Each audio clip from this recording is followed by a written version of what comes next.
is up, you heathens and demons, you sinners and saints, you beautiful, blasphemous people?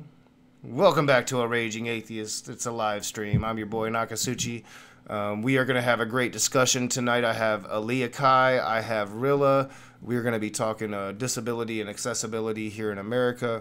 But first, a bit of confusion last night. So I had been in talks all day about what's going on with the Lance Gregerchuk debacle, and Lance Gregerchuk has been fired. The dude that fired him is kind of a douchebag himself. I'm probably going to be doing a video on it very soon.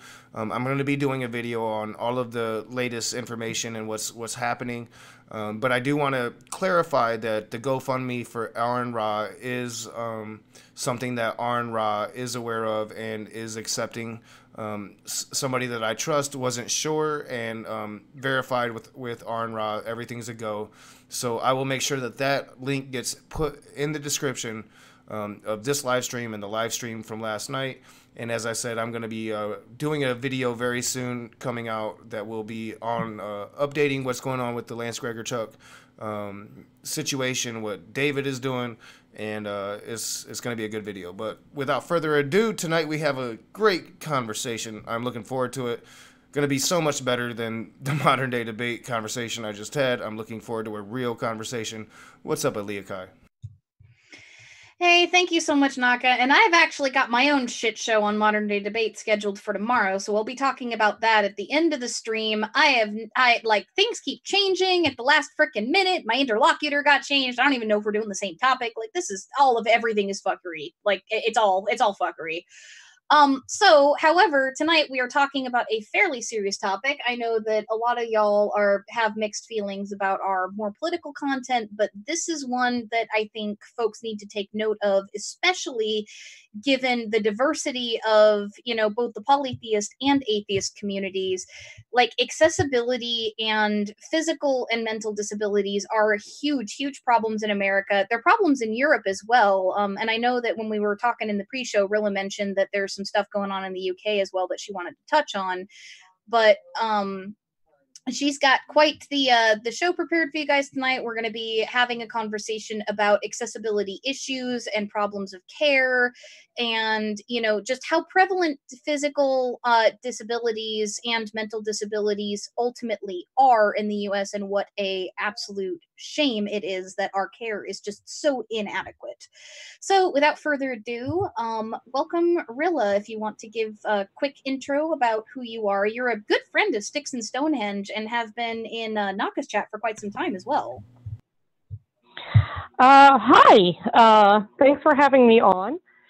I don't profess to be a expert on anything except for, my wackadoo body and some of the shenanigans that I've dealt with. And Lord have mercy, there do be shenanigans out there. Let's see here. Where would you like me to start, Allie? Well, I guess just kind of give a brief intro about why you brought this topic to my attention, because you actually came to us over at Sticks and Stonehenge to talk about this months ago. And we just hadn't gotten around to hosting, and Knock said that it was a topic that he was really interested in. Well, it's an interesting phenomenon. The reason I brought it to Sticks and Stonehenge is there's an interesting phenomenon that I have noticed in the pagan community specifically, but in the environmental community particularly, to kind of throw disabled people under the bus. And it was interesting that you spoke with me about coming on today of all days. Because I have a certain family member, and I'm not going to name names because, not doxing myself or them, who is a very staunch environmentalist. And I have a very, very deep respect for this individual. But they have a tendency to post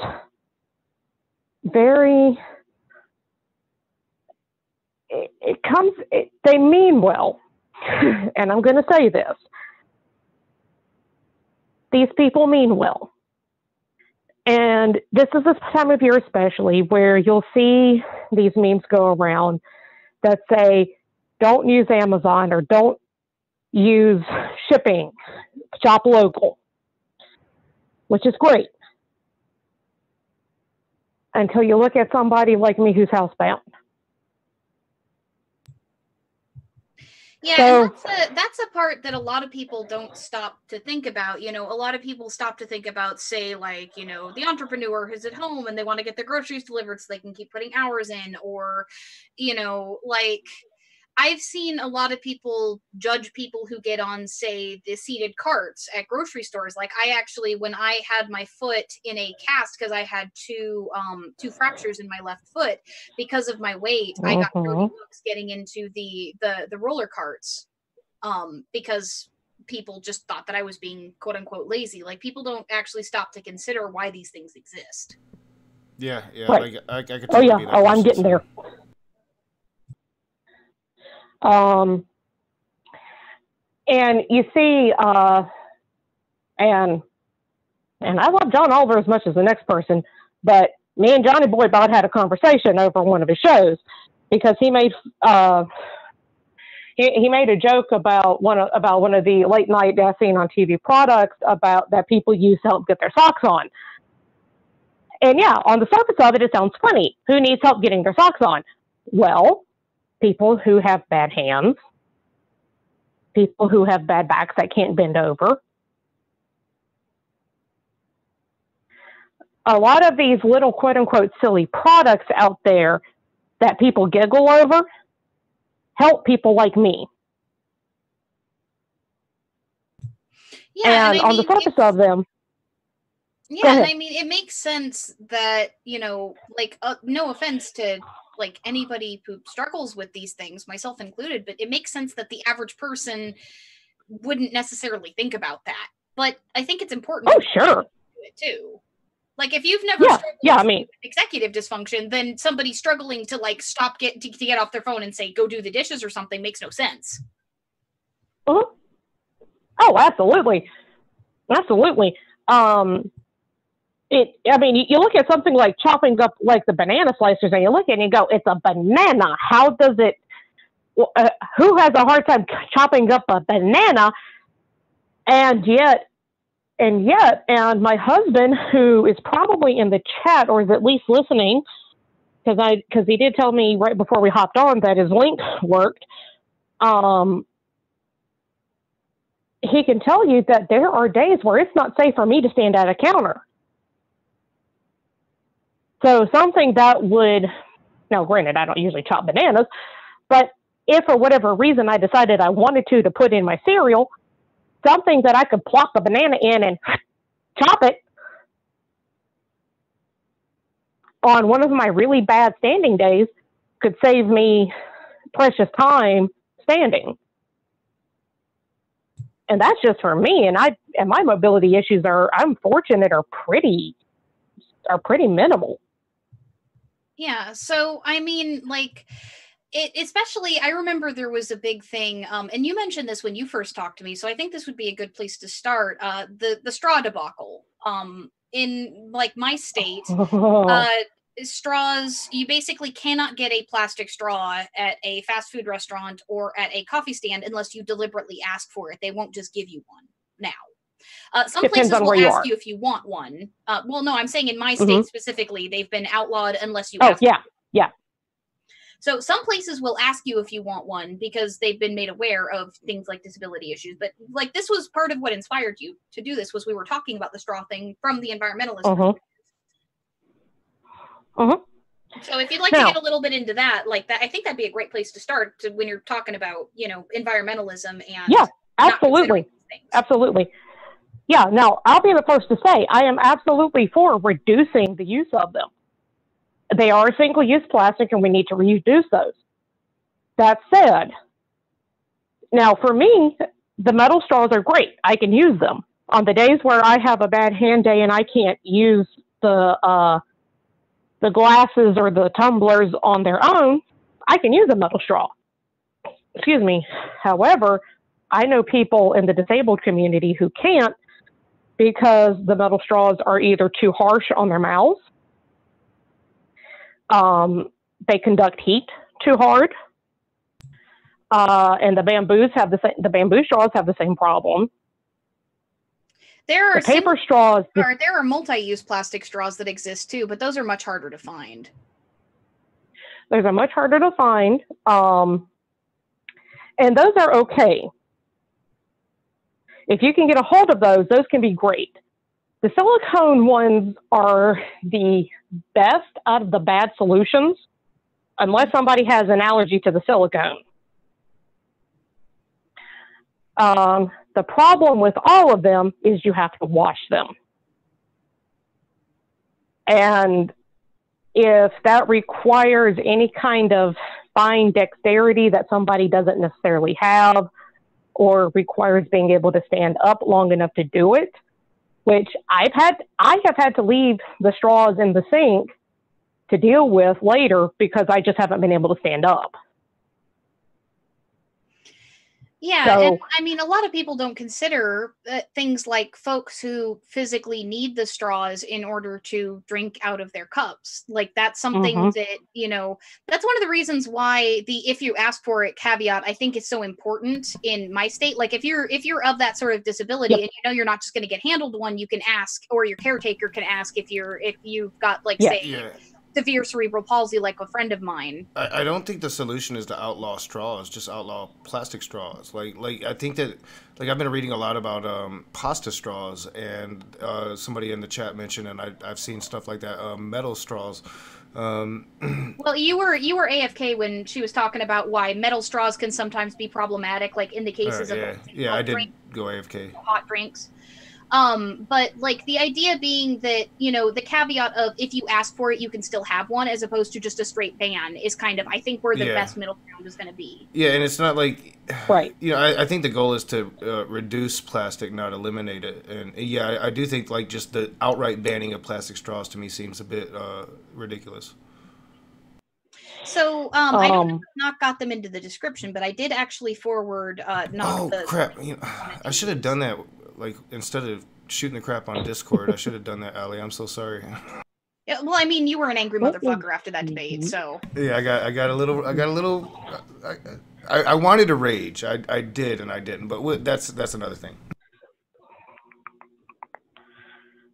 I will see if I can find, and I should have found it for you beforehand. I will see if I can find the chart, because somebody compiled it.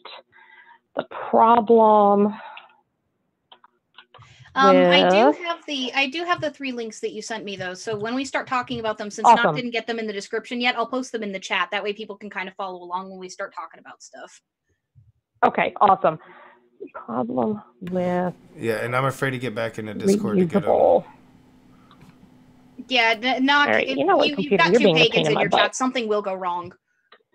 Oh, yeah, absolutely. Yes, I want to close with you. I may have to send it to you afterwards, but somebody compiled a chart with all of the issues with some of the reusable straws, and why some people just can't use them. Mm-hmm. I mean, if you can use them, great, do. Like for me, they're great. I can, so I do. And when I go out, unless I'm having a super bad day and I just can't manage a cup, I don't get a straw. You know, a lot of people say, well, just take a straw with you if you have to have a straw to drink. Well, that's great. But do you guys realize just how much stuff disabled people have to take with us already? Well, yeah, I mean, Knock knows. I mean, actually, I think Knock probably has to keep up with more than I do. I have like a small apothecary I have to take out with me, plus my cane, sometimes 2 canes in case I roll out of the house without one. Well, and this isn't even a disability story per se, but this is a health issue story. They're on the subject of folks not kind of understanding how much stuff people have to take with them. My friend who lives downstairs, he actually got the cops called on him once for going into a bathroom and injecting his insulin. Oh yeah, yeah. We Because he worry didn't about want to it. do it in front of Oh, everybody. sure. We worry about it all the time, and if my daughter's in public, I try to make sure that she's wearing her diabetic bracelet, just so people, there's no question. Yeah, you're not sticking heroin in your daughter's arm, Yeah. right? Yeah. Speaking of which, I will be right back. I'm gonna go see what she's doing and probably tell her to check her blood because she's been a little low today. So I'll be right back. Yeah, by all means. Yeah, and that's another thing. I mean, it. I keep a medical ID bracelet on me because I don't want people calling the cops on me thinking I'm drunk if I take a bad spell. Mm-hmm. These are things I have to consider when I go out. Yeah, and my friend is extremely skinny because he rapidly lost weight because his blood disease killed off his pancreas. So he looks, quote unquote, like a heroin addict because he's very, very, very thin. Like he lost 190 pounds over the course of 6 months because his pancreas just failed. Oh, bless him. Yeah, I had a friend who he has health problems. Always been, a big guy, overweight. I think he lost like over 200 pounds within a matter of months, and that's how he found out that he was sick. Yeah, he's doing good now, but it was scary. It's really weird how you can drop off weight immediately, and I don't think you can quite really recover from that. I mean, it's a big shock to your system. He still has issues, but yeah, it's crazy. Yeah, he's dealing with loose skin and stuff that he can't get removed because, like, the insurance is like, that's a cosmetic thing, even though he gets infections under it sometimes. But this is actually, problem. I think, talking about the cops and getting the cops called on you for taking care of yourself, I think that's actually a pretty decent transition into the first of the links that you talked about with me, which is talking about sort of abuse with people who have disabilities and how much more common it is. Yes. There is, one of the problems is it's very highly underreported because, let's see, I just pulled it up and let's see if my screen will cooperate with me here.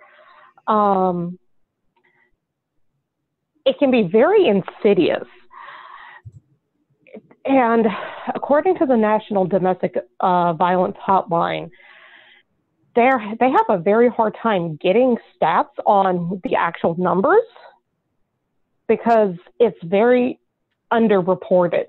It's like crazy underreported. And a lot of the abuse that goes with it isn't even physical. A lot of it can be gaslighting of people trying to minimize the disease itself. Oh yeah, there's I get that all the time. Yeah, and like I actually have a story about that, if you don't mind. Go ahead.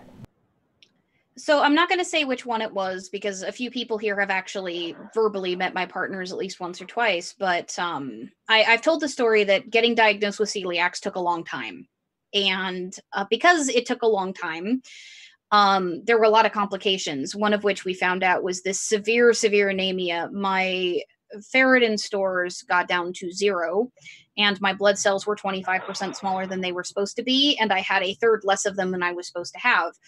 And Christmas Eve last year, I got up to go to the bathroom after having been bedbound for several months, dizzy, unable to walk very well. And one of my partners accused me of faking it. He asked me point blank, are you asking me to make dinner because you can't, or because you don't want to?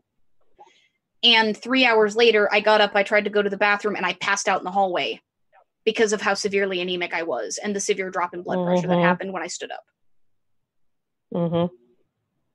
Yeah. Knock, it sounds like you've got a But story too. Yeah, yeah. I like well because I've talked about my vein disease, and um, my vein disease is very progressed, mainly because of bad habits that I have, um, and I'm dealing with it. I'm trying to make changes, but I have financial situations and insurance situations, medical situations. Um, but people, and I've spoken of how big I am. I'm a big human being. I'm 6'5". I was the football star. I was the basketball star. I've always been a leader.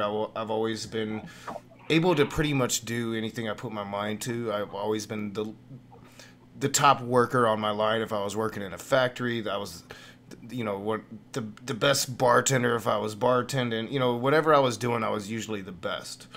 Well, now I have this disease, and my body, over the course of the last 6 years, has just went to shit, and my legs especially. And it even seems like people that know that were there for that first round of surgeries and understood that it's just going to get worse. It's not going to get better.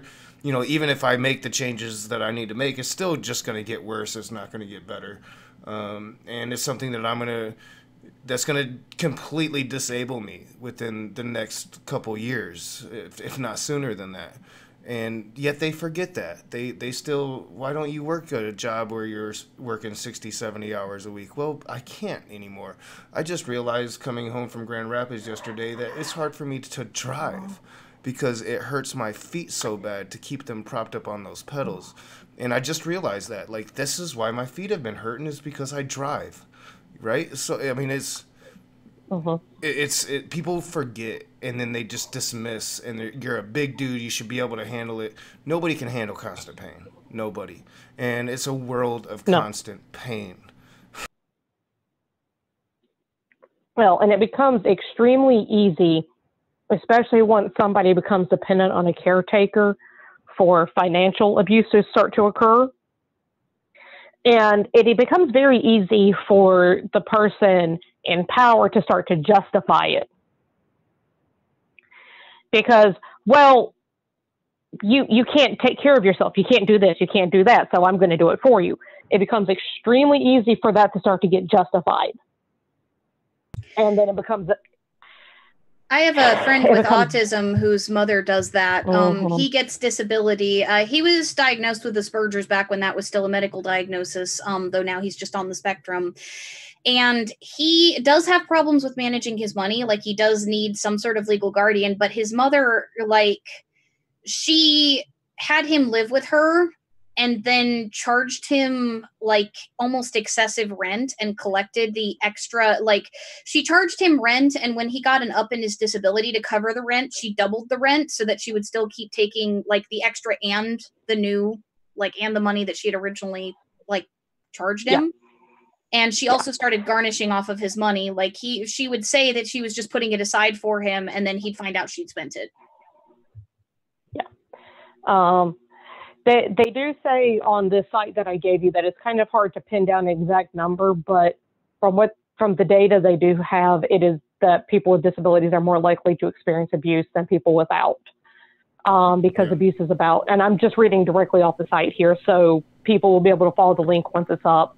Abuse is about power and control, and so yeah. Yeah, like I know somebody personally right now that they're disabled. They have numerous disabilities, and they're pretty much being controlled and abused by their partner, and it's their life situation. They won't get out of it, but it hurts. Anybody that knows me in real life knows I like to go rushing in and saving people, and I wish I could this time. Because it is I see it with my own eyes. It's a clear just taking advantage of somebody that's weaker and can't defend themselves. Well, and like when it comes to that much harder. Well, and when it comes to mental disabilities, like, this is something that I'm also dealing with in my own home. One of my partners doesn't believe that the mental disability the other one has is real. And so he will constantly accuse him of, oh, well, you're just using your ADHD as an excuse. you know, for things like struggling to put the keys in the same spot, or other things that executive dysfunction makes very, very hard, that even I have an incredibly hard time with, even though like I have a lot of coping mechanisms to keep my ADHD under control. My other partner has it and is not medicated right now because of insurance issues. And so like he has so much of a difficult time keeping his symptoms anything close to under control. And my other partner, he thinks that ADHD is just an excuse. He doesn't understand the way that executive dysfunction makes everything 50 times harder. He does the classic, oh, well, you could focus on this game for hours and hours and hours. Why the fuck couldn't you focus long enough to like put the keys back in the same spot? And it's like, it seems simple unless you're struggling with those problems. Yeah, the little things. Like I can focus on anything but the little things. I will lose track of those quicker than shit. Because there's a difference between autopilot and hyper-focusing. Mm-hmm. Well, I mean, people don't realize that for ADHD specifically, like hyperfocus and inattentiveness are two sides of the same coin. They are exactly the same problem, just on opposite ends of the spectrum. Like you're still either way, it's still a problem. I didn't realize it. You know, like you know, I got some OCD going on, and Ali, you pointed out, so you probably got some ADHD too. And I'm like, well, no, you know, my problem is I focus too much. And that's when you know, told me about that. And I never even realized, I don't think a lot of people quite realize what ADHD is. Yeah, it's not trouble sitting still disorder. It's I can't force myself to pay attention to something I'm not interested in. I can't force myself to stop doing something I am. And they're exactly the same symptom. It just looks different to the outside. Oh yeah, I mean, all the YouTube creators that know me, they describe me one way. I'm obsessive. I focus, I hone in, and I'm not going to let up until I'm done. I mean, I'm sitting here talking to you guys bouncing around on a computer and crocheting at the same time. So, I mean, you know, ADD run rampant.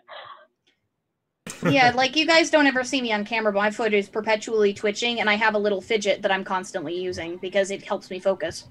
I'm constantly moving and smoking. But I mean, like, it legitimately, these are things that people don't think about. Like, mental illnesses in general are invisible illnesses, which I think actually is, unless you have more that you want to talk about on abuse, it's another great segue into the discussion about the prevalence of disability in the U.S. You took the words right out of my mouth. This is a beautiful segue into the prevalence of disability, and which actually rather neatly dovetails into a point about AIDS and not touching people who are using AIDS, because that's a big one I did want to cover. And don't touch people's fucking service animals. Well, yeah, that's one. And don't touch people in wheelchairs. For the love of God, don't move people in wheelchairs. But I'm getting there. So according to the United States Census, and I didn't look up the United Kingdom, but I would imagine that that's going to be roughly accurate across the board, give or take a percentile. Nearly 1 in 5 people have a disability of some sort in the United States, according to the U.S. Census. So that's a lot of humans.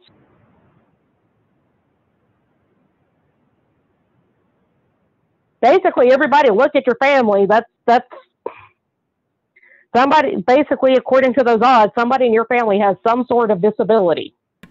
Mm-hmm. Yeah, it'd be hard to imagine like a person that doesn't know anybody with a disability. I think the odds would be against that. Like even if you think that you don't know someone, you probably know somebody with a disability. Well, and that includes a lot of things that some people wouldn't consider to be disabilities, like, you know, Rhylla and I were just talking about ADHD. That is a learning disability. Like, legitimately, it is classified as one. Like, technically, you and I both count as somebody with a disability just on that alone, even without your other health concerns. Exactly. We got a $2 super chat. I'm sorry, Wilson. Give us a Rocky victory pose for your debate. What's a Rocky victory pose? I used to love those movies as a kid, but I can't quite remember. Would it be like the Donald Trump pose, You know, like I'd have to superimpose my face, but you know, like. Oh, it's the one where you like are yelling at the sky with both your arms up above at the your head, statue, like Rocky Balboa. Yeah. I used to love those movies. That makes Thank me you so happy. much. I'm sorry, Wilson. That third link I gave you, Allie, is actually a Facebook group called Ability Access. Mm-hmm. And I am just going to be referencing them for the rest of the night, kind of. They are a rather lovely group that shares stories from around the world, from people who have different disabilities who can just kind of chime in and talk and support each other.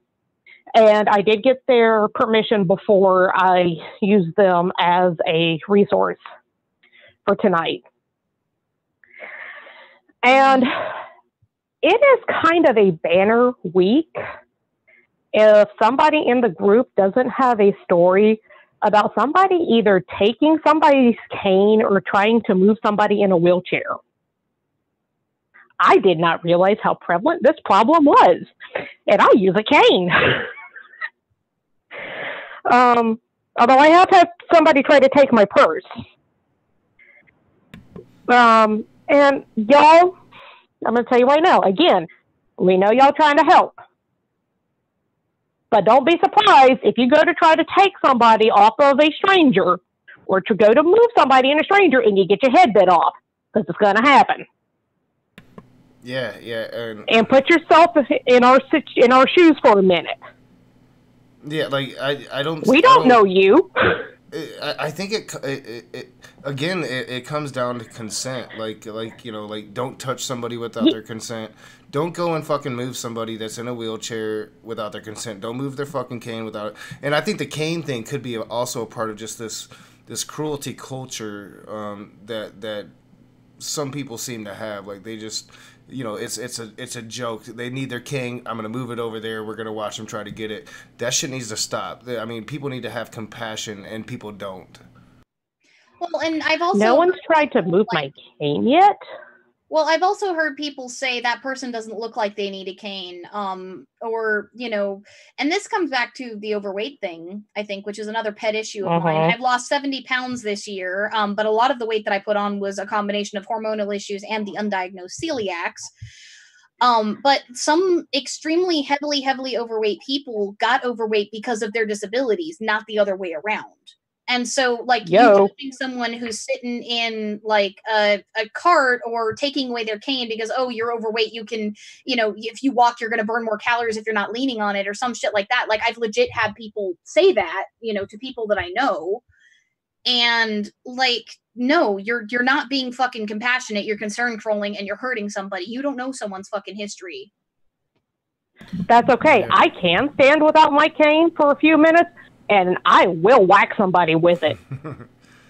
Yeah, when I'm on my cane, you can rest assured I will be using that as an opportunity to smack some asses. I'm gonna, you disrespect me, you're gonna get the cane. And I'll be on a cane soon. Like, I've probably got like maybe 3 years, and I'm looking at a cane myself. Which kind of brings me to tone policing. Don't be surprised when we get cranky. Because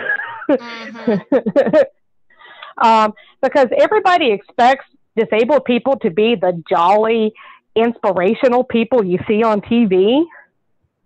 I got news for you. To feel better about yourself. Bingo. Yeah, sometimes it's impossible. Bingo. There's no way you can live, with pain, discomfort, with the knowledge of how you used to be compared to how you are now, and there's no way you can just go through all of that and just be so fucking happy about it all. That shit don't happen. Yeah, no, lay off the inspiration porn, people, and lower your expectations. Yeah. Oh God, I love my husband. He just texted me and said target creature has reach.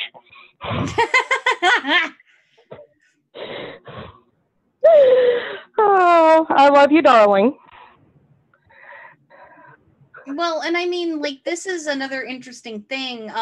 Like, on the subject of things like inspiration porn and such, using disabilities as insults.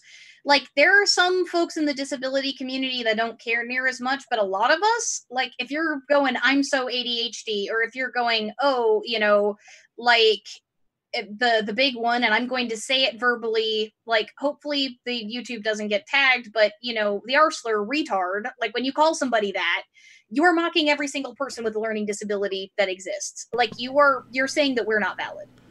Yeah, I've made an active effort to not say that word, and yeah, I hate like word policing and stuff, but like with slurs, like it's just like it's a respect thing, and ultimately with that, it's like, yeah, it is disrespectful, and so I've tried really hard. I think I've done really good. Like, I haven't even put like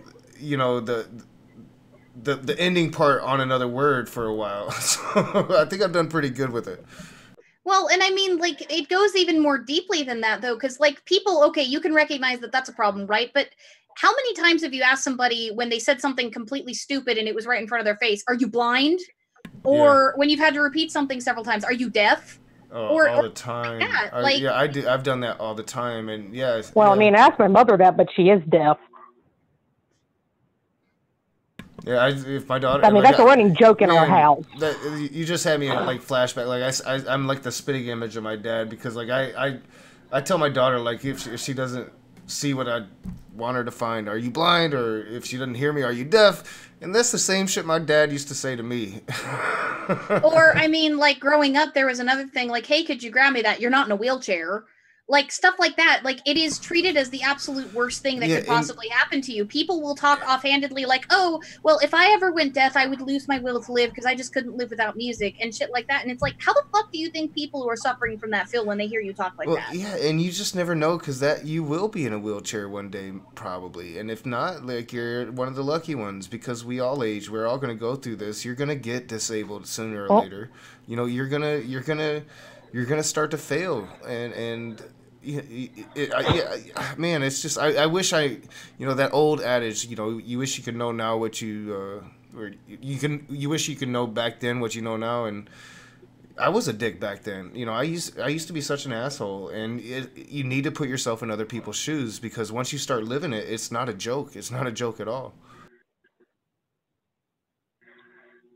I mean, my house was a little different with the deaf one. We just look at mom and say, "Mom, where's your processor?" But well, that's. I love my dad. My dad did a good job with us, but at the same time, it's just like it was a weird moment for me. Like, damn, I do say the same exact shit my dad said to me. Of course, she would just stick her tongue out at us and say, "I turned it off because I didn't want to hear y'all." Yeah. Like, oh, okay, that's fair. Like, that's fair. But no, I hear exactly what you're saying. Like it Yeah. it's not even like social justice. It's not tone policing. Like, say what you're gonna say, but like, promote awareness and promote and be aware. Just be aware, because words have impact. And yeah, like, I think it's just a respect thing, and I'm trying to be more aware. And it's a learning process with everybody. And if I can do it, anybody can. Shit, I can't stop saying fuck every fucking time. Fuck, fuckity, fuck. But I mean, like, hey, I thought I was doing good. And when somebody's like adjusting a painting or something, and they go, I'm so OCD. How the fuck does that make you feel? Like, it's shit. Yeah, like, to me, it's like automatically, it's like, do you even know what that is? Because, like, I have a very mild version, and it drives me insane. Like, I wish I could, like, not be that. So, like, yeah, I don't think I go up to him and start inspecting hair follicles and goes, "No, you got all your hair, so you're not ripping out your hair, so you don't have trick."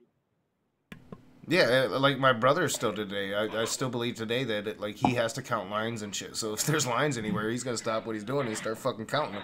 Like, it's like, well, I had you don't understand that shit, dude. I had a friend who had to wash his hands like 4 or 5 times before he could leave the bathroom, and wipe them off in a certain way. And if there was, like, he could not use certain public restrooms because there weren't paper towels to wipe his hands off. So, like, he legit would not go to the bathroom there because he, with the hand dryers, he couldn't repeat that ritual that he just had to do, or he could not mentally function. Yeah. I had another friend who had to, like, turn the light on and off a certain number of times before bed, or he would not be able to sleep. Yeah, like Mhm. it gets weird, man. Like for me, it's like if I set my mind to do something, I have to finish it. If I don't finish it, I have a pressure, and it's a pressure that builds until I finish it, and it Oh, really, really, really gets to me. Ray knows about that in my house. Well, yeah, Ray's and had to make me go to bed before. on the subject that Tony just brought up too, like I get that when I talk about ADHD. Like when I start talking about distractibility and I start talking about the struggles that I face, like they sound, everybody goes, "Oh, well, everybody's a little bit ADHD." No, like you don't understand Mm-mm. what it's like to No. like debilitated by these problems. Like this isn't you got a little distracted for a minute or two where you got really absorbed in your favorite game. This is if you get on that game, you can't do anything else for the rest of the day. This is you are like unable to organize your house effectively. Like everything is in piles and you know exactly what's in those piles, but you can't like clean it. Yeah, This is Or God this help you if you is do. yeah, this is like you this is things have to be in a very very specific like routine, and if that gets disrupted you're fucked for the day. and not to Mhm. mention the whole Scientology campaign about how ADHD was a made-up disease, it just made up for the pharmaceutical Oh. industry. Trust me, I have some issues with the pharmaceutical industry. Not here to defend them, but it was a ridiculous claim. Tom Cruise made it famous, but it was a Yeah. Scientology claim put forward, Yeah. and it took for a lot of people believe that stupid shit. Well, and there's also that documentary on Netflix that basically is like, oh well, there's some college students that are abusing Adderall, so automatically ADHD is made up. And Yeah, it's like like it meds shames Oh. people and you need medication. Oh, that made me so mad. yeah, and the fact that Adderall is That. flooding our streets has nothing to do with ADHD and more to do with those fucked up pharmaceutical companies that nobody wants to really talk about outside of Bernie Sanders. But this isn't a political stream. Don't let me get us sidetracked. This is absolutely a political stream. We are talking about Well, not a accessibility. presidential political stream. I shouldn't be plugging my candidate, but Um. don't let me get. Well, actually, I'm you gonna know get us what? sidetracked.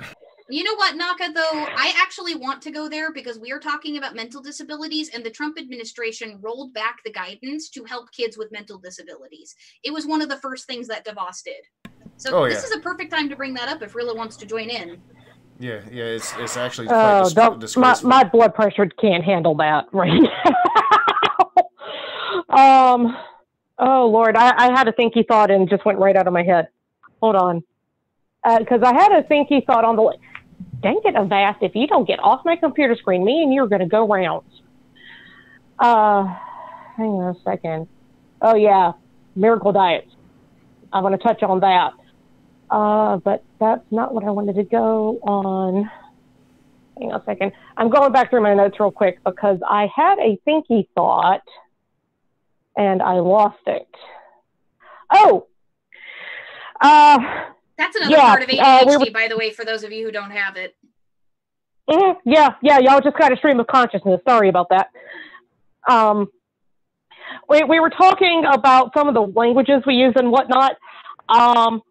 One thing, and Aaliyah Kai is used to me doing this.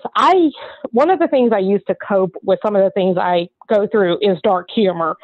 Mm-hmm. So I will call myself the Gimp. So, like my backpacks that I have, I call them my Gimp bags. But I'm very cognizant of how I use those words,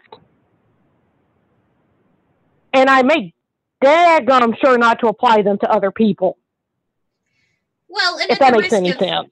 Well, and at the risk of pissing off anybody who's not particularly fond of her, ContraPoints actually did a fantastic video on dark humor and the differences between the ways that, like, minorities, trans people, and disabled people talk about ourselves versus the ways that people who stereotype us talk about us. Because I crack jokes about my ADHD all the fucking time. You've heard me do it, Rilla. Not every time you and I talk, I fucking do it.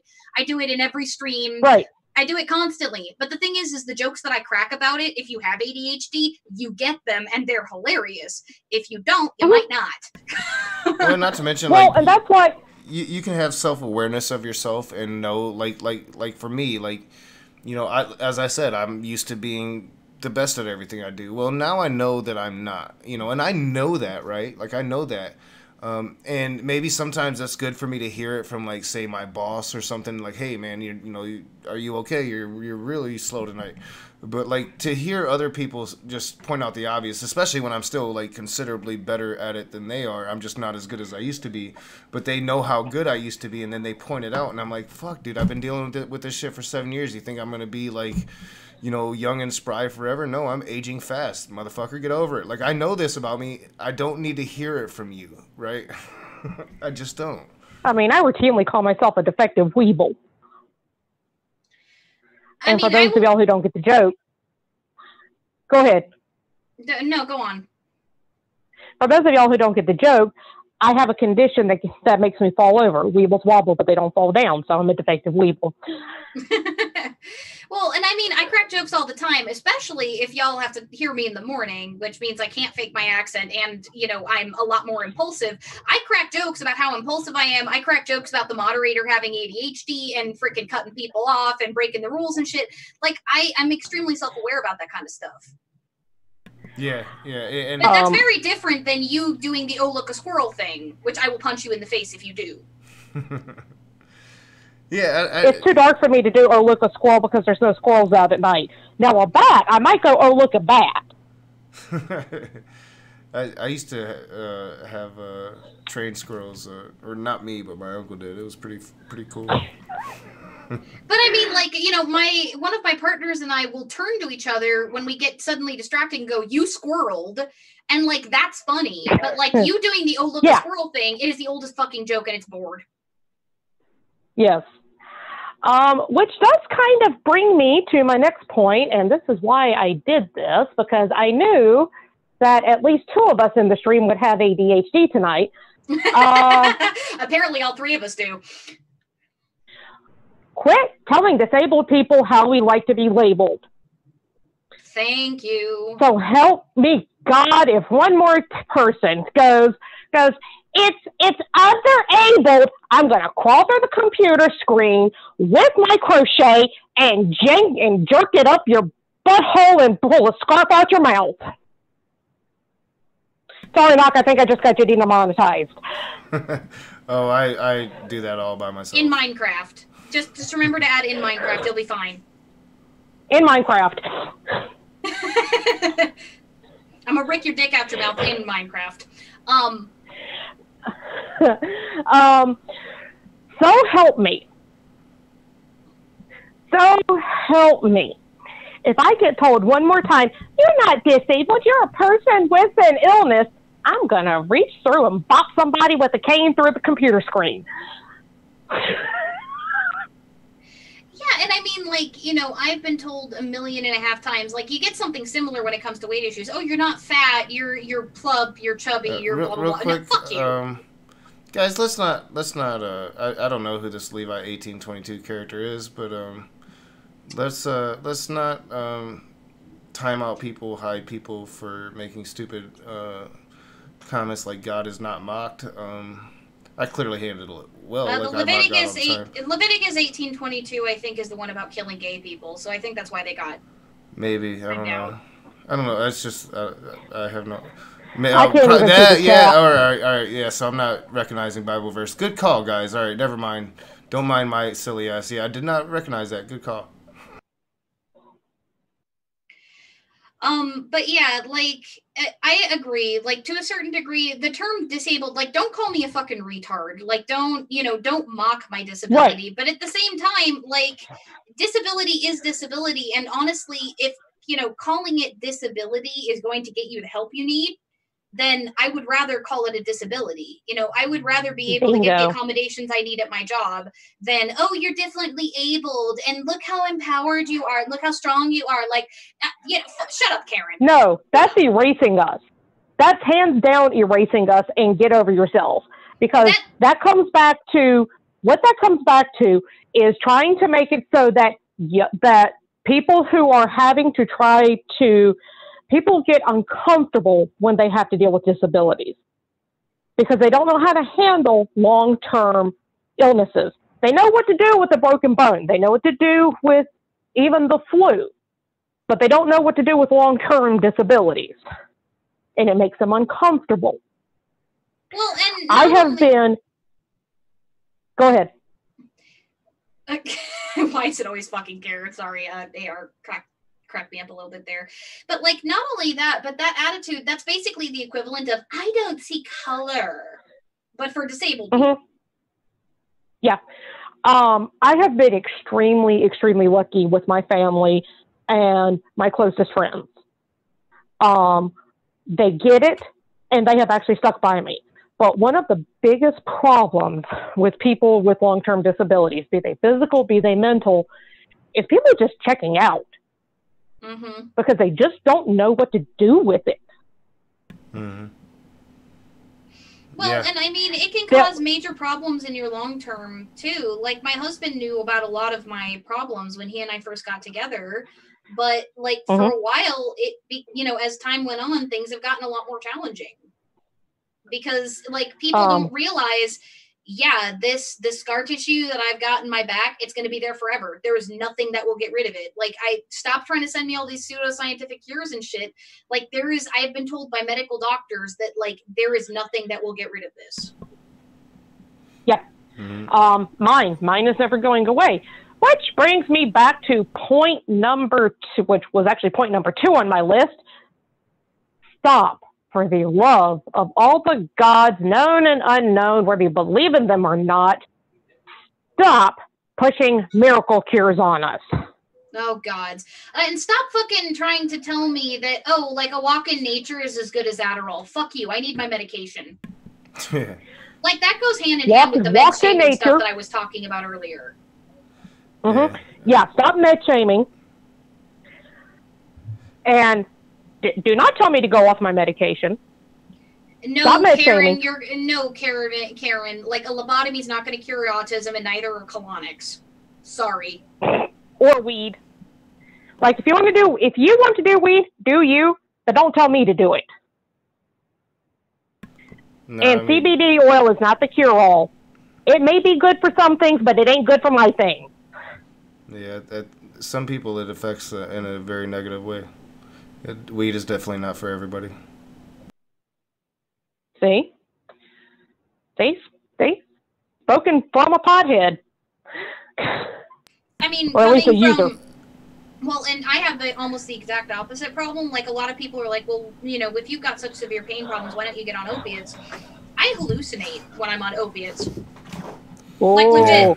Yeah, bad touch. I try to stay off of opiates. I smoke way too much weed to deal with my pain, but like I try to stay off of opiates. I don't want to be hooked to opiates. But like I have. I very well could be. I mean, eventually I'm probably gonna have to start taking them, but I'm trying to prolong that as long as I can. So for me, weed is very good for the pain. It's also I'm well into glaucoma at this point, so I get these twitches in my eyes. So like Matt Powell likes to say I cry in my debate, right? But like every debate I'm like fucking with my eyes because I get twitches in my eyes, so then I'll have to smoke a bowl and it helps. It might also be worth looking into getting a blood test and seeing if you have a potassium deficiency, because I know your diet has some problems. Yeah, probably that too, but like no, I was definitely diagnosed with glaucoma. Yeah, I know. Just muscle spasms specifically of those particular muscles. Again, this is just a recommendation from like a friend who knows your issues. I get some serious muscle spasms down in my legs like all the time, but that shit's part of that too. Yeah. Like I said, it might help. It's not going to get rid of it, but it might help. I'm falling apart, guys. I have nothing against it, but just don't. If we tell you no, thank you, don't get aggressive with us, is what I'm saying. Yeah, like, you still appreciate the offer, but sometimes you just don't want the help. You don't need the help. You want to do it on your own. People need to appreciate the things that you're telling them. And again, like, ask consent before you touch somebody or move a handicapped person. Well, and this goes double for telling parents, like, that are bringing their kids in for, like, mental health treatment. My sister-in-law, God's bless her soul, she has a kid that has severe autism and one that was born without an anus. and has some like vicious problems with her digestive tract. Now the one without the anus has gotten an anoplasty, so she has a man-made anus now. But the little one like has to wear a weighted vest in order to function, like the one with autism. And he's very, very nonverbal. And people like to tell her all the time about how, like, her having that weighted vest on him is child abuse and how she's not doing this, that, or the other right, or how her kid isn't actually autistic. Like, he just, you know, didn't get enough exposure to this, that, or the other as a kid, or how it's actually red dye that gave him that problem, or how, you know, her getting him vaccinated is what gave him that problem. And it's like, no, if you've got, like, she brings him to specialists. He's got a speech therapist. He's got multiple specialists, like a psychiatrist that are working with him. He's got, you know, 2 different counselors. Like, she's doing everything in her power to take care of this fucking kid. But everybody and their mother thinks a couple of walks outside and some play dates and, you know, and like pre-K are going to fix this kid. And they're fucking not. Like, he was born with a learning disability. She's doing everything in her power. Okay, everybody, I'm going to tell you right now, if we had some magic fairy dust and a magic wand, now this is coming from a self-proclaimed witch. If I could wave my magic wand and sprinkle some fairy dust and fix all this crap, I would. So I got news for you. Y'all ain't got no magic cure that my doctors don't. Which, you know, is a great transition to essential oils don't do shit except smell nice, and even some of those might poison your pets. Yeah, and prayers aren't going to work. Go to your doctor. And you just took the words right out of my mouth, Allie. That was point number 8. Yeah, like, I don't care what the fuck your pseudoscience is. Like, chiropractors are great for back issues, not the fuck much else. I don't care what your naturopath told you about diet or what you think, you know, going gluten-free is going to do for you, or what, like, keto-based, you know, fucking... Like, I wish that I was joking, but I'm not. Like, what fucking keto-ass, like... what was it? It was canola oil. No, it wasn't canola oil. It was coconut oil colonics. Like, I don't give a shit what weird shit you were doing up your butthole. It's not going to cure my disability. I'm sorry. Yeah, I was right. And if it makes you feel better, go do all of that shit. But go to your doctor. Go for it. Go to your doctor. Go to your doctor. You know, pray it all away and go to your doctor. Try all those oils and go to your doctor. Like, seriously, go to your doctor. Yeah, I mean, you want to take your oils to your doctor with you, that's fine, but for the love of the gods, go to your doctor. Well, and, you know, like, when it comes to kids with ADHD, on a much darker note, because, again, ADHD is the thing I'm going to harp on the hardest. Like, it's the thing that I suffer from. It's the thing that I've been shamed for my whole fucking life. No, the back of your hand is not a cure for my disability, jackass. My parents did plenty of that, and I still have ADHD. Yeah, I mean... Mm-hmm. Yeah, any mental disorder, I mean, you need your medication, you need your therapy, you need your time to work it out and learn how to live with it, you know, like, and it, you do that, don't you, Allie? I mean, shit, you write books, you're all over the internets now. Shit, you probably gonna be modern day debating tomorrow, probably do a better job than I did, you know, but like, you know, but you. I don't even have a serious topic to debate. That's the problem. You're gonna crush it no matter what. I mean, you're either facing Neffy or praise, and I'm pretty sure it's gonna be praise, which that's gonna be fun. I wish I wasn't working. Like, hopefully, I can catch the end of it. But I mean, like, when you're talking about disability, like, if you're not in treatment for one, or you don't have a kid that you're working with specialists for one, don't fucking tell the parent how to raise their kid, and don't tell us how to manage our lives. Well, you shouldn't tell parents how to raise their children anyway, and you really shouldn't interject in how parents are raising their children unless there's a desperate need to do so, unless there's some abuse going on, or maybe some financial help that maybe you can offer. But I think one of the most offensive things that you can do, and this is as a single parent, speaking for myself, the most offensive thing you can do to me is tell me how to raise my kid. You don't want to fucking do it. There is one bullet point I missed when I was talking about mobility aids. Oh? That I would like to touch on really, really briefly if I can backtrack just a scooch. Oh, yeah, do it. Go for it. Okay.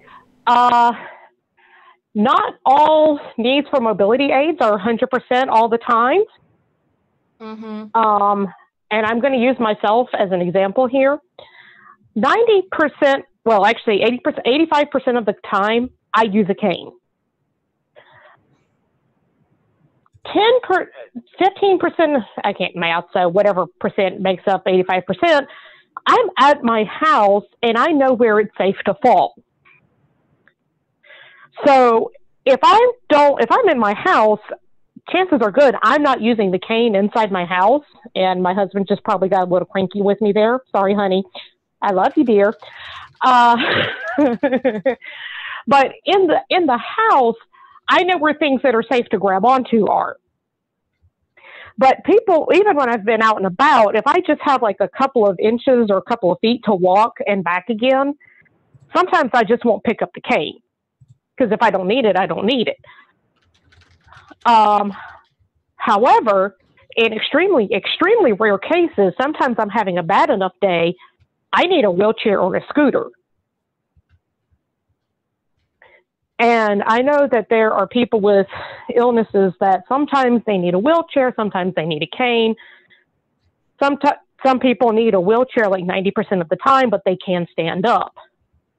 So if you see somebody in a wheelchair stand up, don't get your knickers in a wad. Yeah. I've seen that with my own eyes. I'm like, what the fuck are you freaking out about, dude? They stood up, and then they sat back down.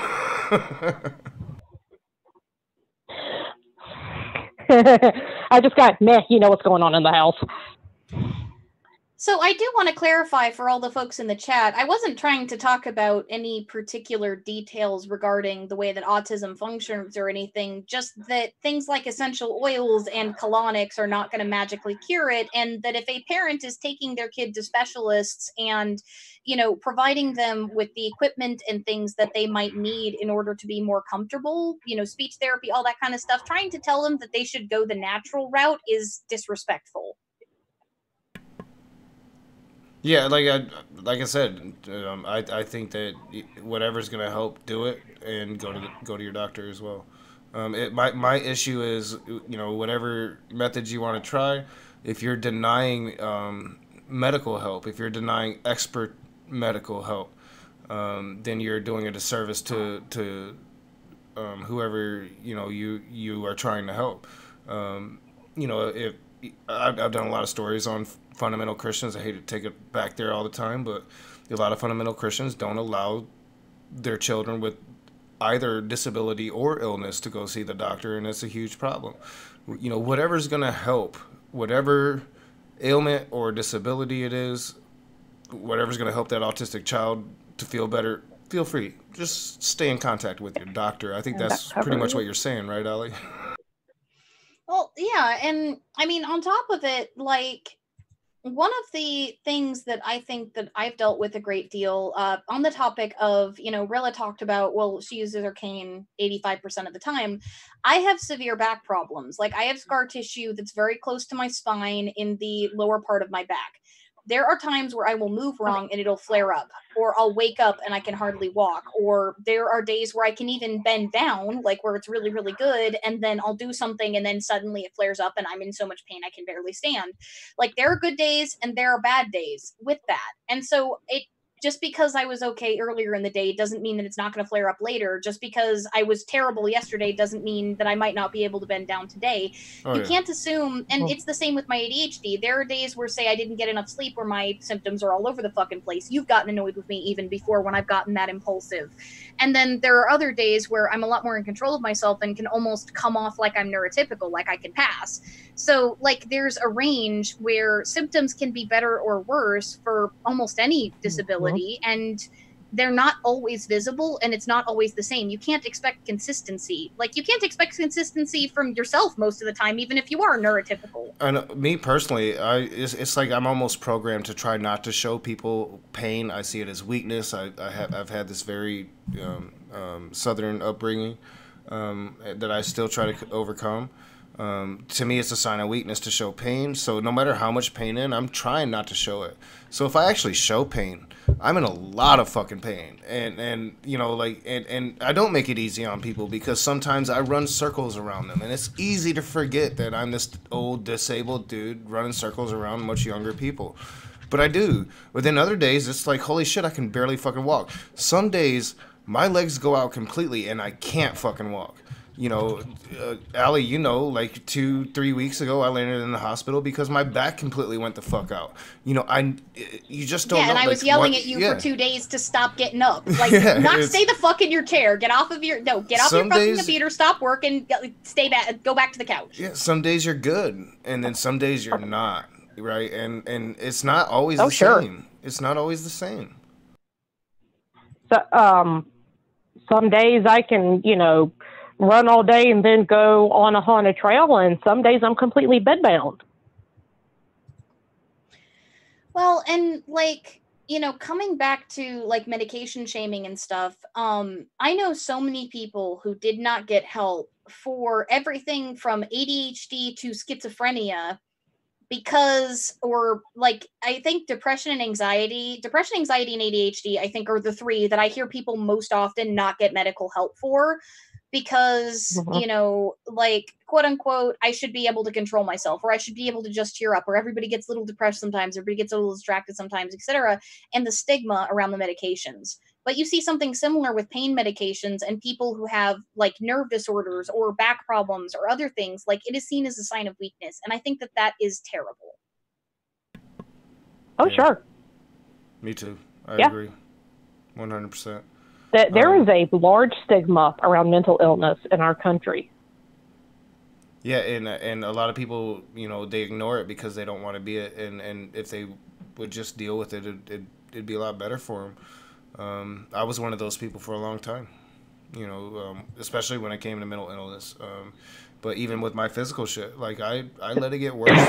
I let it get worse before I went to see that doctor, and trust me, I wish I didn't. Because had I went to the doctor when I first started having problems, shit would be a lot different now. And you know, the biggest thing that I want to say, and this has nothing to do with disability and everything to do with health, is don't fucking start smoking ever. Don't ever. But that's my thing. Kids, if you're watching, and you shouldn't be because this is 18 plus, don't start fucking smoking. Parents with kids, make sure your kids don't start fucking smoking. Well, and like when you're looking at this stuff, like, remember too, and this was something that somebody just pointed out to me in DMs on Discord really quick. Like earlier we were talking about autism, and this is particularly true for autism, but I think it's true for every form of disability. There are cases where it's more severe, and there are cases where it's less severe. There are days where it's more severe, and there are days where it's less severe. There are people who have the same disorder and have some symptoms and not others. Like, there are 3 different main types of ADHD: inattentive, hyperactive, and combined, and all 3 of them look radically fucking different from one another. There are folks with autism who have trouble with communication and are entirely nonverbal, but Sorry. they're not broken. Their brain is just wired differently. There are, you know, folks with autism who have sensory processing problems, or, you know, who like fidget very, very violently because it's something that they need to do in order to keep their, you know, minds stable and focused. That's not something broken. That's just the way that they are different. But not every single autistic kid's going to hand flap. Not every single autistic kid is going to have trouble speaking in the same way, you know, and like not every single autistic adult either. Like, there are different cases, different symptoms, different severities. For various things, and they all require different forms of management. And when you're talking about things like ADHD, we have a very different set of solutions that work for us than for neurotypical people. The things that you're going to suggest to me to help me stop losing my keys are not going to fucking work unless you've also got ADHD and they're working for you, because my brain is physiologically different than yours. Yeah, sorry, Ali, I wasn't laughing Yeah. at you. Tony Designs met Kathy. So I was laughing at that. Sorry. So like that's a big thing that a lot of people miss. Yeah, yeah, like they told me in school, keep a day planner. Well, that's great. Where's the day planner? Yeah, that's a big one. And also, like, the day planner is boring. Like, I'm not going to keep the day planner. Like, I'm more likely to keep something like a bullet journal, because my bullet journal, I can open it up to any damn page, and I just put a little thing in, like, the table of contents with the page number, that's where I put that thing, and then I can do whatever. I can doodle in it. I can just jot random shit down. And as long as I've got it in table of contents, I can fucking find it. And I have 3 of them, right. One in my purse, one in my house, and one in my office. Because, like, I'm going to lose one of them at some point. Oh, sure. The only way I don't lose my calendar that I keep events on is it's literally nailed to my wall. That is the only way I, as a housewife, have not lost my planner, is because I nailed it to my wall. That's what I have to do. Like, if I don't want to lose something, I have to either tape it or nail it to the wall, or it's gone. It's like just a matter of days. Well, and on top of it, like, when we're on the subject of these things, like, the name of this stream is Cast Aside Accessibility and Disability in America. And we're kind of getting close to, now that we're talking about coping mechanisms for our own problems, a lot of this stuff, a lot of us had to figure out on our own.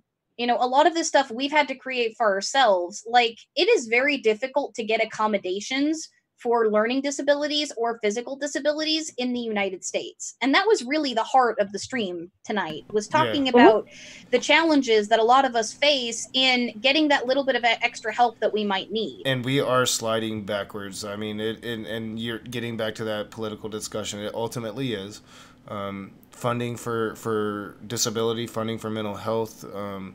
You know, when you're talking, a lot of mental health issues, especially, comes from lack of food, lack of diet. A lot of health ailments comes from a bad diet. Trust me, I know. I have one of the worst diets you'll ever imagine. I don't eat green shit. Yeah, consume that. So, it is political, and we have political factions of both parties. I'm not even going to limit to Republicans, even though it's mostly them. But right now we have a regime that's really attacking social programs. Just cut 750,000 Americans off of food assistance. Really attacking the social safety nets that would help, especially people that are in poverty, that have disability, that have mental illness. And that is the fight that we're fighting right now, and we're being somewhat sidetracked by the impeachment circus. It's ultimately going to come down to how we vote and what we're going to decide what we want as a country, if we're going to take care of our own or if we're going to take care of ourselves. And that is ultimately the decision. And unfortunately, a lot of people are saying, I want to take care of myself. And it's sad. It's really, really sad. And it is ultimately a political decision.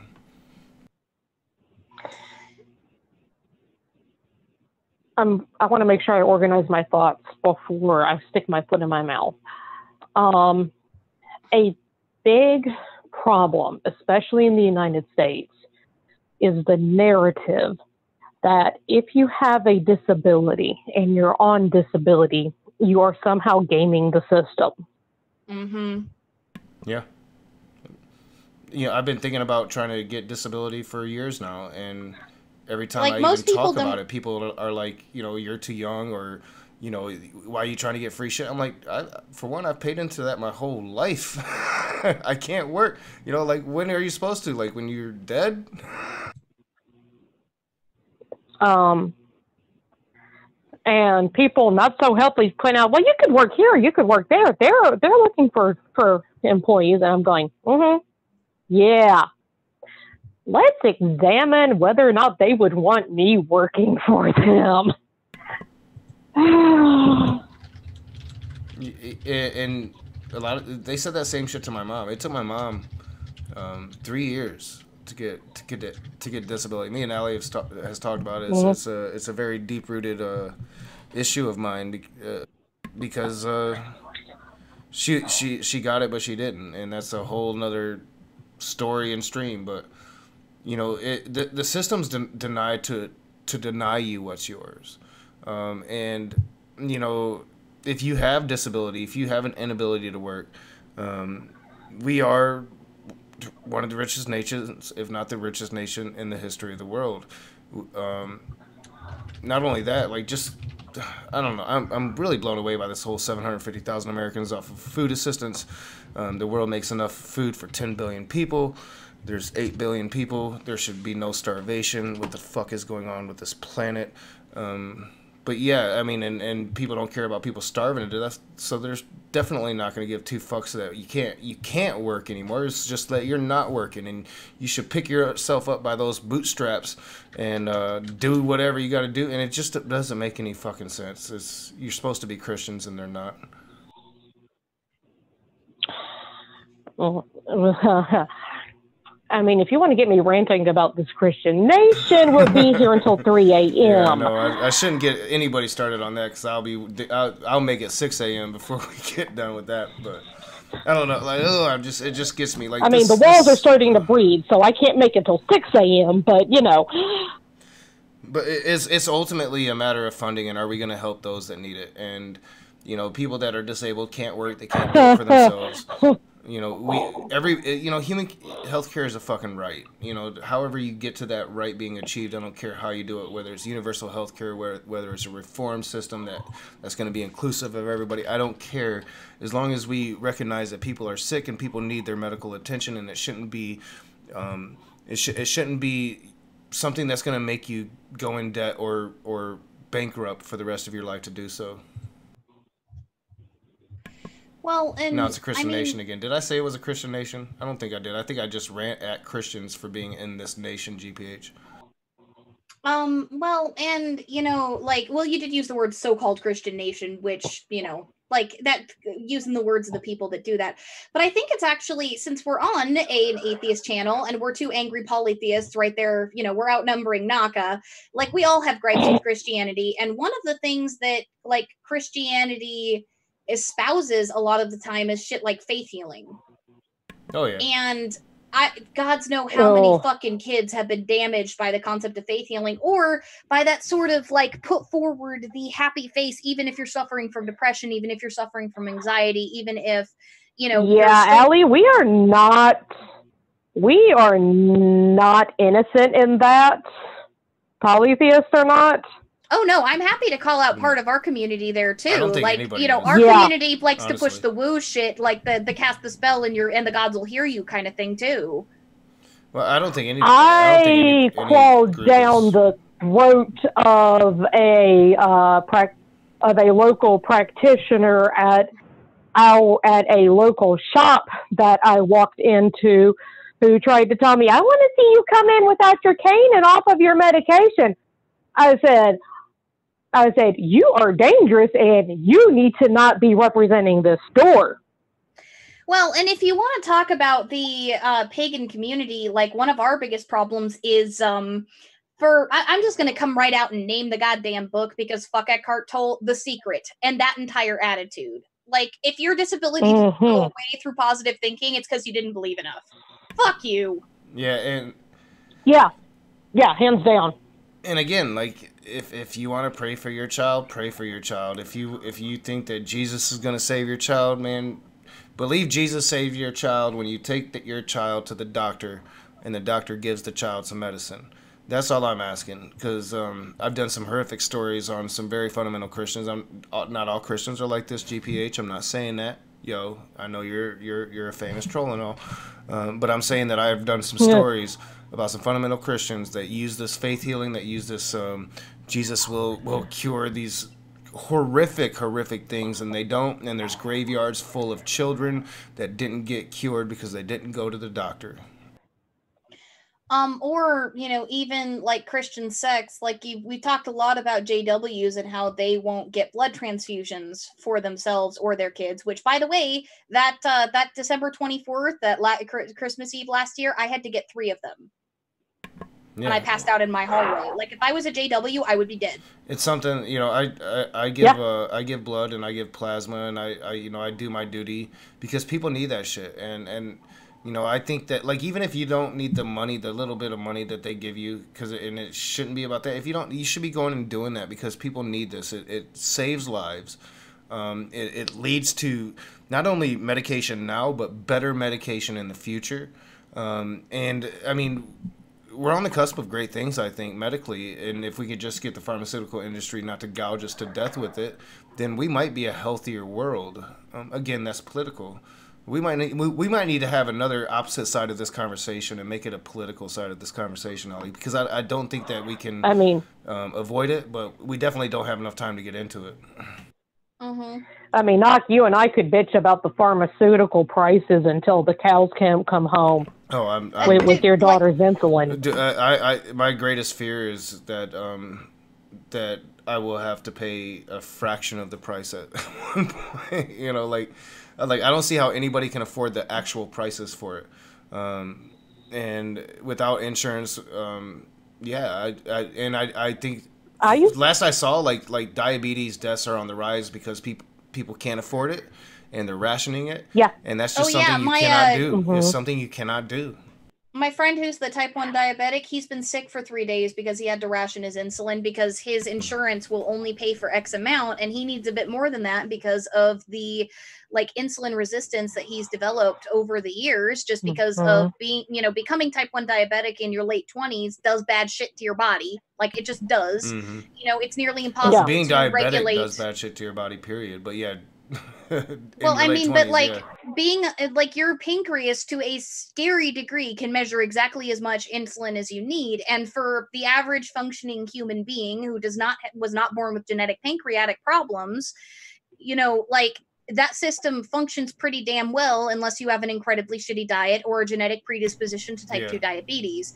But if you end up suddenly developing type 1, the experimentation with figuring out how much insulin you need, or even just the difference in the way that insulin that is manufactured functions compared to naturally produced insulin by your body, you develop insulin resistance faster. And he was in the hospital and the amount of insulin they were willing to give him kept his sugar levels at the 300s.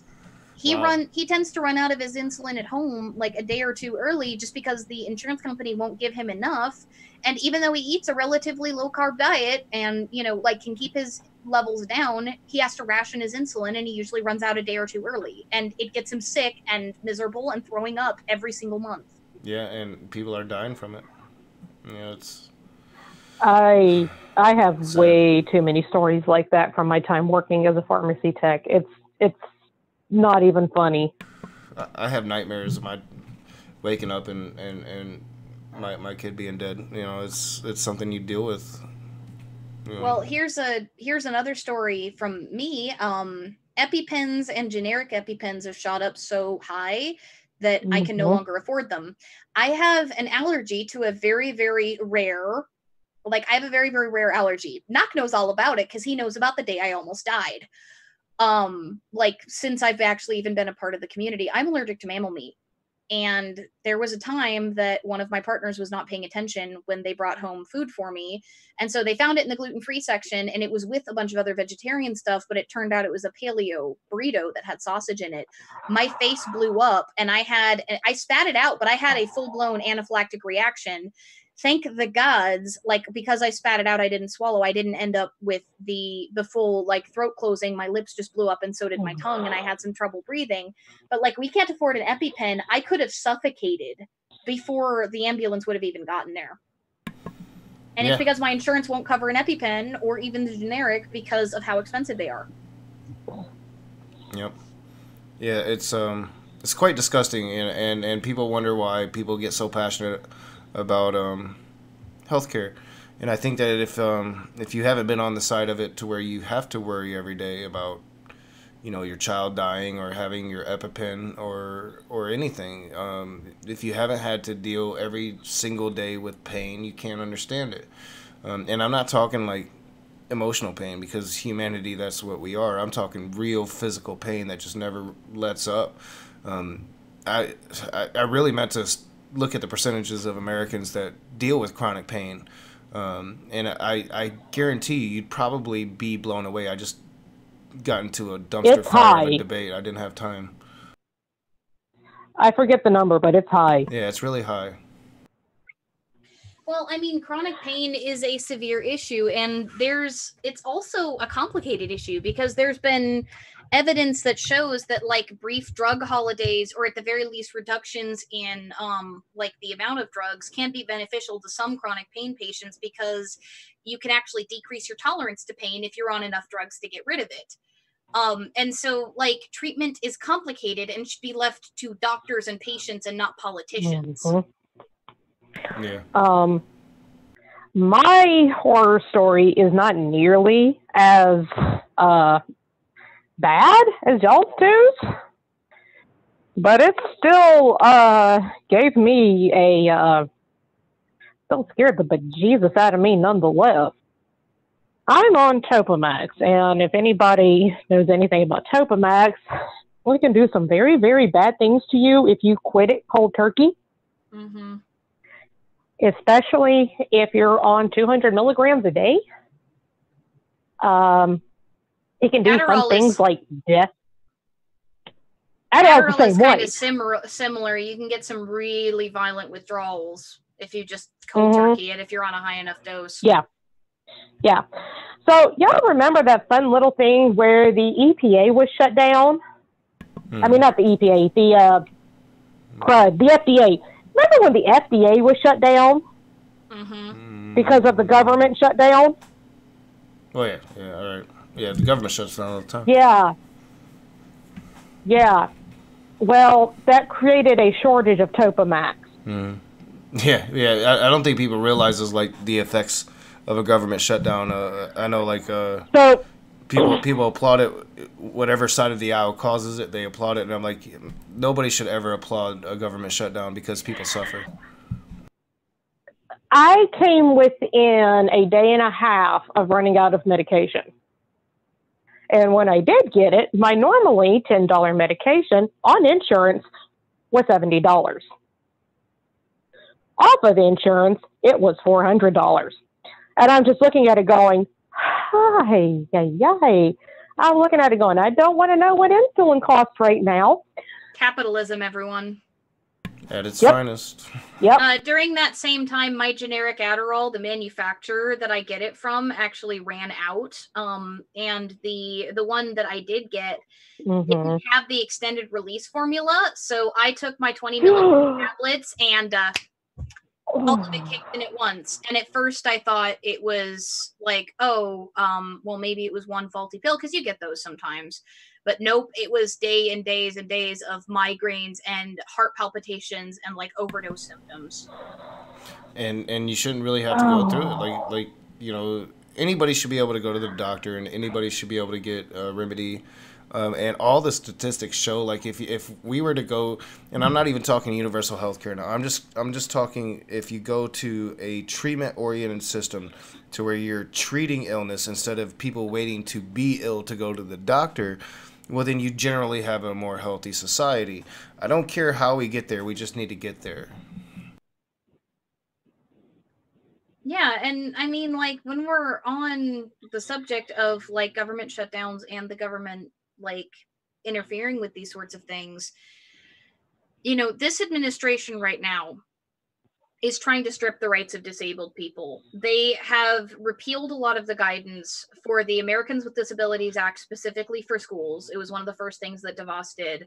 They have been trying to strip a lot of the federal oversight of things like building codes and such, which I know are partially to do with the states, but if anybody knows how federal block grants work, basically the way that these big block grants work is you don't get it as a state unless you have certain laws in place that, you know, allow you to get it. And so for things like infrastructure, they've been trying to strip a lot of those regulations that one needs in order to get infrastructure money. And it drives me fucking mad. Like, it really does. They're trying to make it even harder to get on disability. Like, most people don't even realize that when you apply for disability the first time, there is a 99% chance you're going to get auto-denied and have to go back with a lawyer, and it will take upwards of a year to actually get money. And that's if you're not dying. And even if you are dying, it can take upwards of 6 months. Like my friend who Yeah, has I still liver haven't heard. who is throwing up blood, like yeah. it took him over 6 months to get on disability. Yeah, I mean, I applied back in May, and I still haven't heard a peep out of them, so that ought to tell y'all something. well, I mean, there's a whole industry of lawyers whose whole goal is to eventually get you disability, so you can pay them a large chunk of the disability that was owed you in the beginning. And you know, I'm Yep. not talking shit about those lawyers. I mean, they actually get you your disability eventually, but it's a system set up to where the disabled that need that money, they don't get that money, and they end up having to pay a very large chunk of that money to lawyers in order to get the money that they paid into for their entire lives. People come the fuck on this whole free shit thing. We've just got to stop this, because we all see our paychecks, we all see how they take our money. Like, they take your money too. You know, like, it's oh my god, it's just infuriating. It really is. Well, and people think notes from your doctor, like all you need is a note from a quack doctor or something to get it. Like, no, it is a long, hard fucking fight. And like, there are people who qualify for it who cannot fucking get it 2, 3, 4 years later because, are you disabled enough? Well, you walked to the office, didn't you? Like, it's that kind of shitty. Yeah, well, I told you the story about my mom, Allie. My mom tried for years. She hired one of those lawyers. The second time, the lawyer got it for her. But my mom died before she actually got it. In fact, she died 2 days before she got it. And we had to legally get that account opened and get that money out of there. And it's she waited, and they denied her right up to the moment she fucking died. And then they're like, here you go. Well, and it's nearly impossible to abuse it. Like, for all the people that always say, like, there's all these people on disability that could actually get a job. No, there's not, because the system is so fucking difficult that the desperate people who need it can't get it. Yeah, my mom could not work. She couldn't work, and she hated herself because she couldn't work anymore. She was a worker. She thought she should be working. She couldn't work, and they didn't give it to her. And yeah, her last few years was abject poverty. She didn't have anything, and it was this is how she went out. She couldn't take it. And people die waiting for it, and that's actually something I wanted to touch on. In the United Kingdom, it's even worse because they actually have to keep applying for it. Yeah. Yeah, and also if you have a house that's worth a certain amount, they can actually take your house to pay for like care later on in life. Yeah. It's outrageous. In the UK, we need to look at all this shit. In the UK, if you're on what I forget what the acronym stands for, the PIP, but it's their disability. You have to, every couple of years, you have to go and be re-examined to make sure you're still disabled. And if you go to the Ability Access Facebook link that Allie is going to be placing. I posted it earlier, but I can post it again. Oh, awesome. Okay, yeah, every time awesome. we brought as long as it's been posted. Okay, awesome. A lot of the people on there are from the UK, and they go through, they'll discuss their experiences with it, and it's just absolutely demoralizing because some of the experiences they share are just absolutely horrific. Some of the offices aren't even wheelchair accessible, and then they'll fuss at the participants for not being able to get in through the door. Well, and then there's also, like, when you're talking about things like jobs and such, which we're hitting an hour and a half for the stream, so if we want to do an after show, oh wow, start wrapping up pretty soon. Yeah, we should probably start wrapping up so we can get over to Discord for a bit of an after show. But there are a number of people with disabilities who may be able to hold a part-time job, but with reasonable accommodations, and they either will not get hired because they need accommodations, or they can't get them even with a note from the doctor. And because of arbitration, like, clauses in contracts and stuff, it is very, very hard to fight for those things. Yeah, yeah, Oh yeah. and you know, normal people just don't know the code. They don't know the laws. They don't know how to apply. They don't know how to get their money. And then you know, one of the things that I've noticed in my personal life. Now, I'm not citing any fucking you know, like statistics or any valid resources. This is just what I've noticed people in my own life. I've had people in my family who had a very easy time getting disability for being alcoholic. Um, and I mean, I shit you not. And, you know, to where I have a lot of sympathy. I suffer myself. When my Isn't that mother a form of can't work temporary and can't get disability it, that and another person I know who is capable of working but gets it because, you know, they can't function as an alcoholic, that really got to isn't me. there a limitation on that though? Like there's only a certain amount of time and you also have to prove that you're in a I'm treatment not program and sure. a whole Yeah, bunch of I'm other not sure about stuff. all of that. I just know it happened like right at the in that period, and it just rubbed me the wrong way. I don't know how like broad that is of a scope, but that really just it got me. It got me to where my mother struggled, and this other person didn't even hire a lawyer.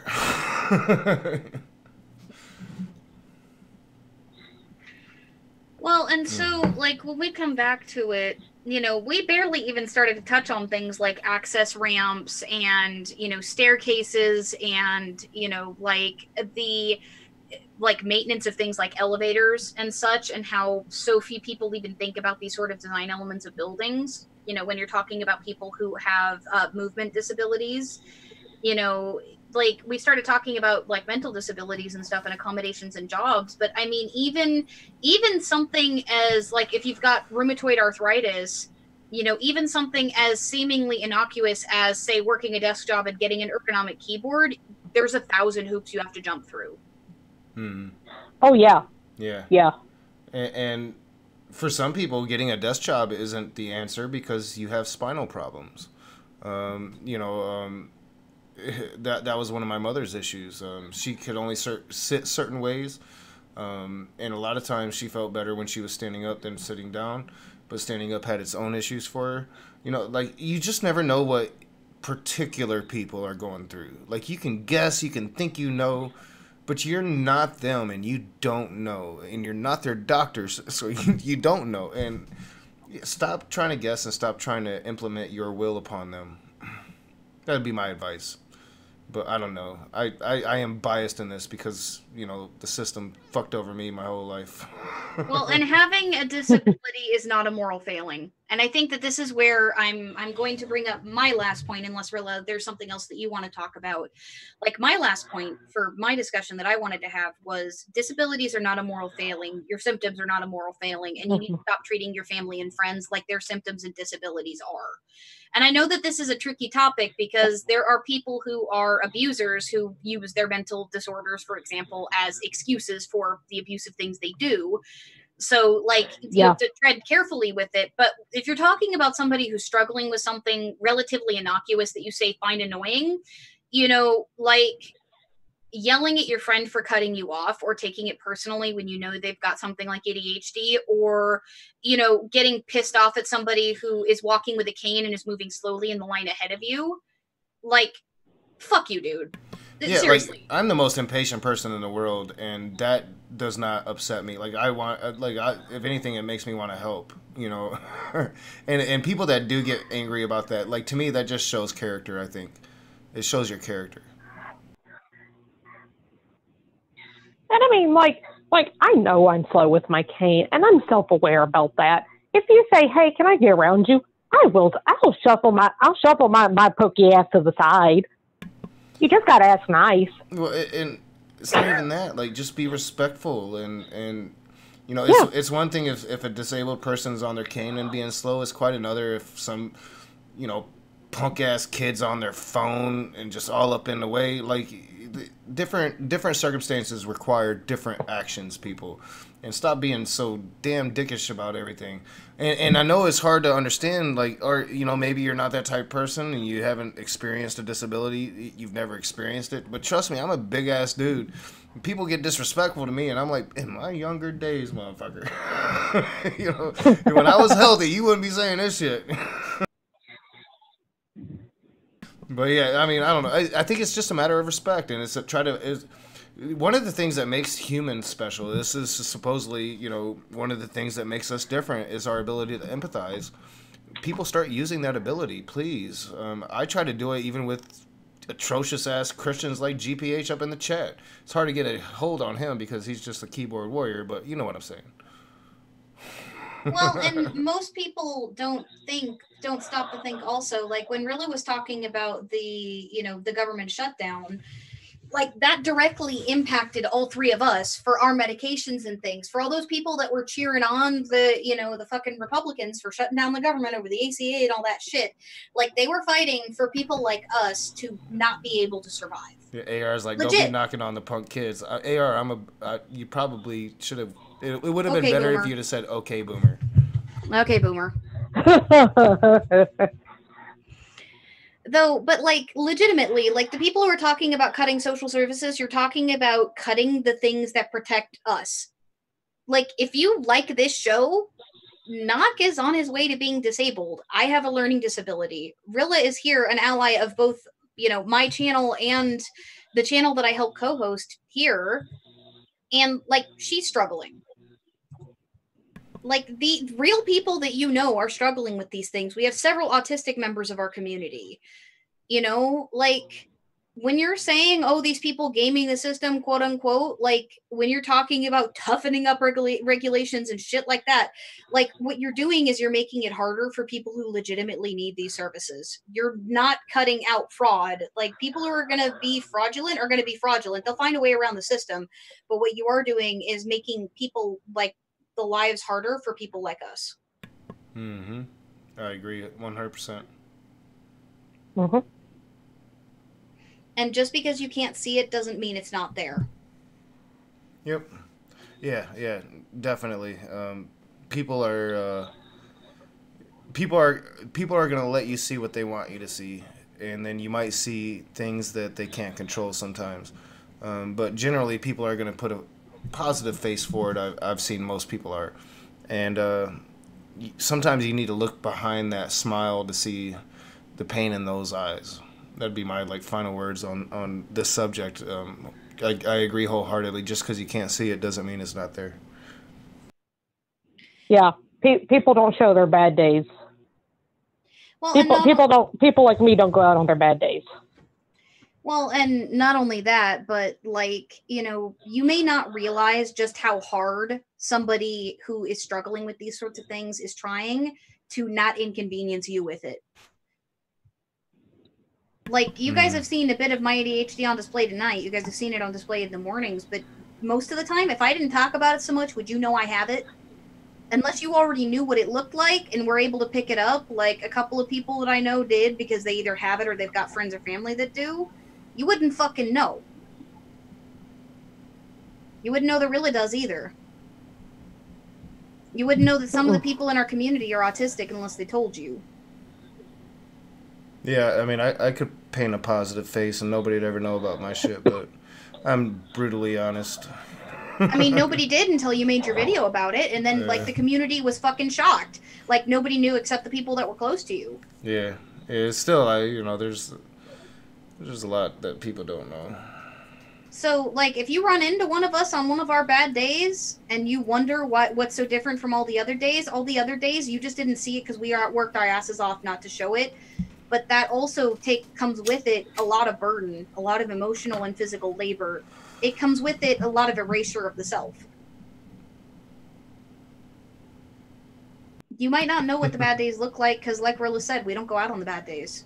I don't get on stream on the bad days. I have told Nock no before because of how bad I've had with days. I've had times where I couldn't mask my accent and got mocked for the weird mix-ass way that it sounds. I've had days where I was so impulsive that I had to keep myself muted for 90% of the stream so I wouldn't fucking cut in. Nock's had days where he was in so much pain he couldn't stream. True story. Rhylla has had attacks in Discord after shows before. Oh yeah, that was fun. And I do apologize for scaring y'all. I mean, we all saw some attacks on or people that's been around long enough has seen some attacks on my channel by certain people towards certain people's disabilities and past traumas. Yeah, I mean, and I know, yeah, GPH, yeah, life is hard. Life is harder for some more than others. And that could be a disability, that could be mental issues, that could be economic issues. Because one person has it easy doesn't mean the next does. And, you know, too often in this world, in this country, you know, right down the street from those very, very rich elites are people starving. We're in serious, serious pain. So, yeah. But, yeah, we probably do need to start wrapping it up, Ali, because well, that was kind of my wrap up. 45 minutes till I got to be to bed. Something's going to happen in the Discord, and you're going to end up staying up. I can't, because if I do, then I will not get any video work done tomorrow. I will have to go back to sleep, and I won't get any video work done tomorrow. And I got to get some video work done tomorrow, so I got to go to sleep at midnight.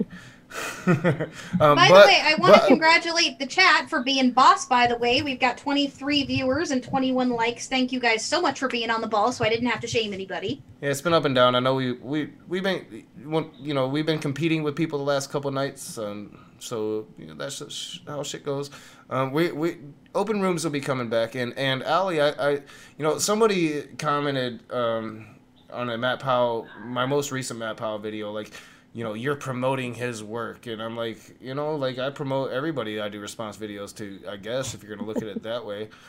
So I mean, I'm thinking Sunday is Matt put out his new movie. So I'm thinking Sunday we can start reviewing that. If you're, I don't know, I know that's your day off. So if you can't, you know, by all means take your day off. But a Sunday, I think I'm going to start reviewing that movie. If you do it at the right time. If you do it at the right time, I might jump in. Like, it depends on whether or not Dana's working, but it's looking like he's going to be working. I'll look at the football schedule and I'll let you know. Yeah, he's transitioning jobs, so he's going to be working in the afternoons more often, and we're not sure what his days off are going to be. But he just got a better job finally with better hours, so things are going to change there a little bit for me. Thursday's still going to be like the day that I can always do this stream, and but Thursday like Sundays might open up. My solid day. Now, if I do decide to switch jobs or you know, to go back to my old line of work and make more money and have less time, then of course things will change dramatically. But you know, well, I mean, you can usually negotiate you can usually negotiate one set day off with most employers, and most employers are reasonable about that. This one, I was doing 80-hour weeks, so we'll see. Yeah, don't break your body, knock. No, yeah. Bad knock. I'm gonna go get the spray bottle. Right, yeah, before we get out, what's up, Christy Santiago, coming in at the very end. I want to get Christy and Gray Skeptic in for a stream, a political stream. So maybe we'll schedule that for like a month or so. I'll get a hold of you and Gray. Christy. So yeah, let's get out of here and let's get over to Discord, Ali. So like last words. All right. And all that so good do we stuff. want to do we want to talk about our collaborative whenever the fuck you get around to recording it with me, butthole? Yeah, I think we're gonna try to do that Sunday too. So maybe we'll do that pre-stream Sunday. So we are doing a collaborative where we're going to be taking down a Nazi sympathizer in the Hellenist community, somebody who is defending the use of the Black Sun. So we're going to be ripping that shit the fuck apart, because as I've said before, that shit don't belong in my community. My money's where my mouth is. I have no problem ripping pagan heads off when they're doing dumb shit. Also, tomorrow at 9 p.m. EST, we don't know which idiot I'm going to be taking down, but it's either going to be Praise I Am, or it's going to be Nephilim Free, wants to fight me on whether or not Heracles is derivative of the story of Samson and Delilah. Okay? So if y'all want to watch that shit show, I'm going to be bored. Maybe I'll be able to make it entertaining for y'all. That's happening. Huh? I was just going to say, and there will definitely be an after show tomorrow night. I should be getting out of work right around the time that debate is ending, so we will be having a Discord after show for that one as well. Yep, so we're going to be, like, I'm going to be doing a lot of shit talking. I asked Knock if we could do an after party. He was like, hell yeah. So that's happening tomorrow night. Yeah, I have no fucking clue what's going to happen. Like, I really don't, because I don't even know how you would make that argument. I familiarized myself with both stories, and I'm like, they both killed a lion. End of argument? Question mark? Like, what the fuck? Yeah. So, it's gonna be interesting. yeah. Again, I'm gonna be bored. Maybe I'll be able to snark my way into making it entertaining for y'all. Like, I hope they give me a real debate topic at some point because, like, I really want to actually have a debate. I feel like the Cygart one was boss. I'm not sure what the point of this one is, but like, maybe you guys will enjoy it. So yeah, we're doing that with the Sticks and Stonehenge collab. Rilla, I know that you're not doing any channel stuff, but if you want to talk about like the group that you've told us about, like if you're interested in that. We're not doing much. Anybody in our area knows what we're up to. If you're not in our area, you don't know what we're up to. Well, I was talking about the Facebook group that you were promoting. Oh, ability access. Okay. Sorry. Oh, I have so many groups, it's not even funny. Oh, I was like, this is an atheist channel. I wouldn't ask you to talk about like your like pagan group. Like, this is an atheist channel. Okay.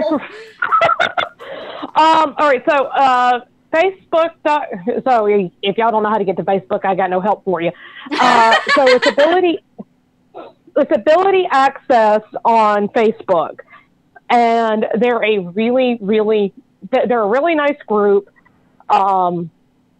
They're really welcoming, and they're more than willing to answer questions and talk with people about accessibility and day-to-day issues with mobility. They're a really good group, and they've been very, very helpful to me since I started having mobility issues. Right. That's all I've got to say about them. They're really good people. Awesome. Yeah. Well, and hopefully we'll be able to have a follow-up stream talking about more of this stuff sometime in the future. Have you on again, Rilla, to talk more about things like accessibility ramps and stuff, because this was a pretty broad topic. I also had a couple of people contact me and ask if we can do a stream on autism at some point. So, and Knock and I had been talking about that for a while, and we've got a number of autistic members of our community. So, like, that's coming up in the future as well. Yep. Okay. And open rooms will be coming back. I'm going to get some Christians in here. We're going to have a shit show soon. Yep, and I will, as per usual, be, like flypaper in the background unless Knock gives me, unless Knock, lets me off my leash, in which case I will rip ass. But Knock has me on a leash when he's got him versus the room, and I have to be a good little girl. I'm not sure. We might not make it a me versus the room. It might be a me and you versus the room. We'll see. That's not fair. I'll let you off this. I'll let you off that leash this time. It'll be fun. All right, so let's head to Discord. So let's. All right. All right. Thank you both so much for having me on. Thank you for coming on. This is an important topic, and I'm so glad that you brought it to our attention and that you suggested it. Like, this was a wonderful discussion. Yeah, great discussion. Thank you so much. All right. If you want to join the discussion, I'll be there short for a little bit, and usually they go longer than I'm there. So join Discord if you're not there. If you are there, we will see you there. Unrecorded after show. Like always, be